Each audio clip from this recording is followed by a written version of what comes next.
بسم اللہ الرحمن الرحیم نحمدہ ونصلی علی رسولہ الکریم اما بعد۔ حضرت عائشہ صدیقہ رضی اللہ تعالیٰ عنہ سے مروی ہے، رسول اللہ صلی اللہ علیہ وسلم نے فرمایا، وہ نماز جس میں مسواک کی جائے اس کے مقابلے میں جس میں مسواک نہ کی جائے 70 گنا افضل ہے۔ بے گئی۔ آپ صلی اللہ علیہ وسلم نے ارشاد فرمایا، مسواک کر کے زینت اور پاکی حاصل کرو۔ بنی اسرائیل ان چیزوں کا اہتمام نہیں کرتے تھے۔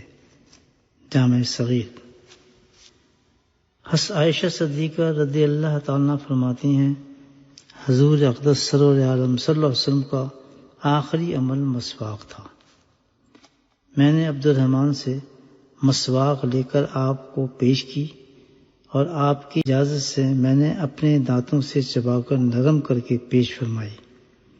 آپ صلی اللہ علیہ وسلم نے پھر اپنے دانتوں شریف میں مسواک فرمائی اور یہ آپ کا آخری عمل تھا۔ کتب کثیرہ۔ اللہ سبحانہ تعالیٰ پوری زندگی ہماری اتباع رسول میں گزارنے کی توفیق نصیب فرمائے۔